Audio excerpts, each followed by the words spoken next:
A human drummer hits the drums in different ways to create a dynamic sound.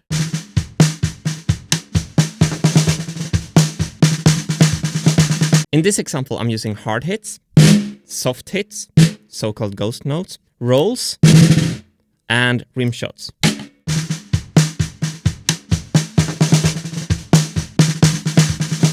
Marble Machine X only had one single way to hit the instruments, so if the MMX would try to play this, it would sound really static and kind of machine-like.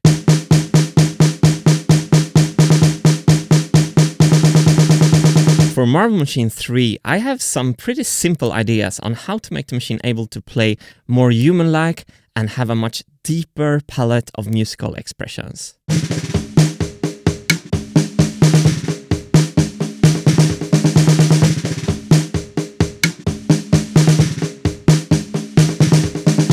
As I have no clue on how to tune a snare drum, it doesn't sound fantastic in these tests. But in this video, I want to show you this concept, my simple ideas on how to turn Marble Machine 3 really dynamic and expressive. Let's compare the sounds again before we dive into how I did this.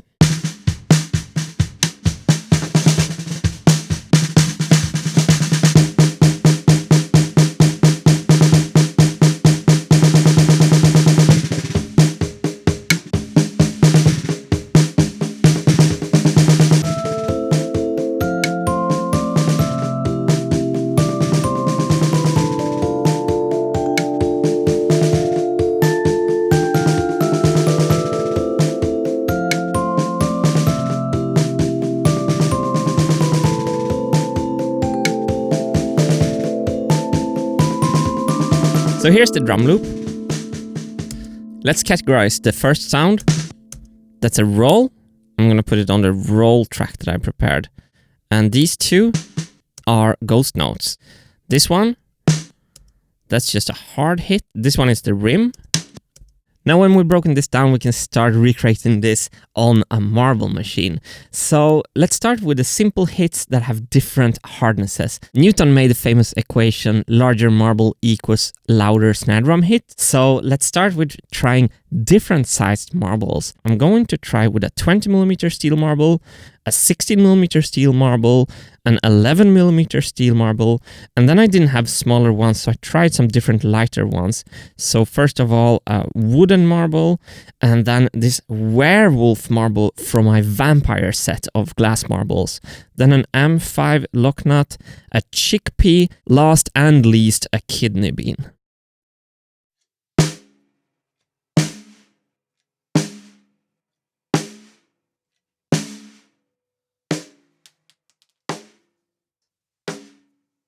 Now I could take these recordings and create this drum groove. And for the hard hits, I used the biggest 20mm marbles.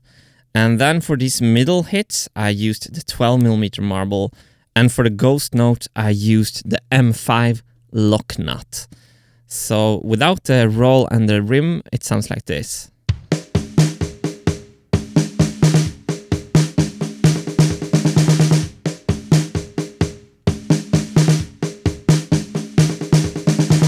We're only halfway there because we have two special hits as well. So let's start with the rim hit, which is pretty straightforward. I just took a cutting board and taped it to the edge of the snare drum, and that was just a perfect sound right away.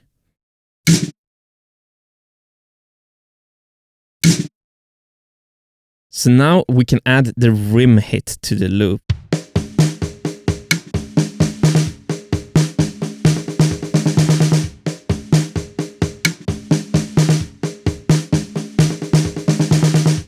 So now for the last and most important part, the roll. So the idea is to use a little ramp to make sure that the marble hits the snare drum head on a very big angle. And I'm using my magic arms to put this ramp into perfect position. Then I need some top ceiling to make the marble bounce to get this kind of effect. And for that, I'm using this PDGA approved driver. Quick PSA, when you're trying this at home, I think it is important to use PDGA approved discs.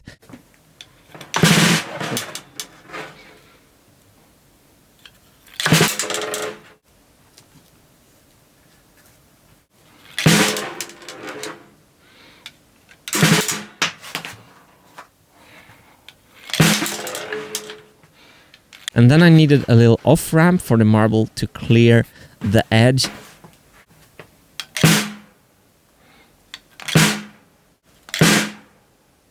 Ooh! Wow! To my huge surprise, this actually works. Kind of perfect. So now the cherry on the top, we can add the drum roll, which really makes this drum loop come together.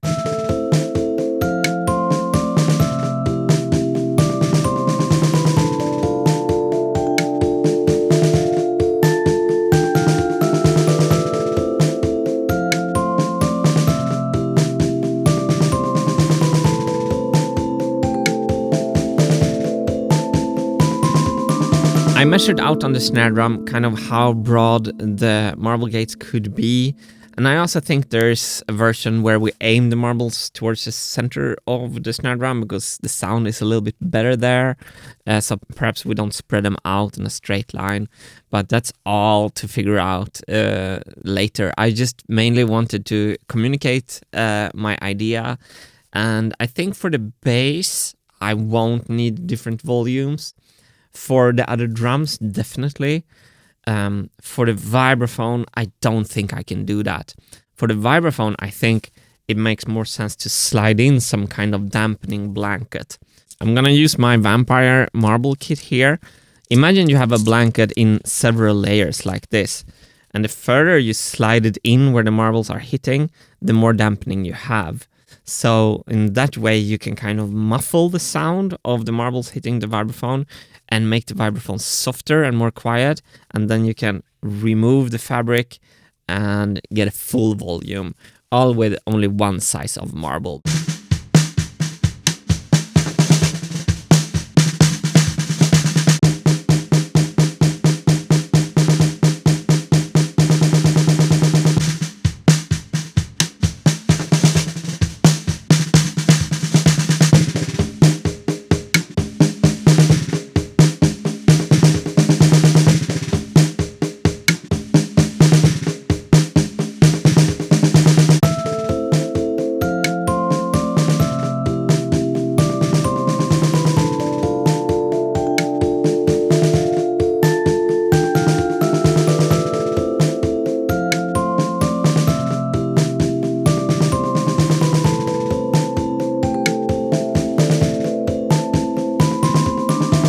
I heard from my mom that some of you thought that I had given up. You don't know me that well, do you?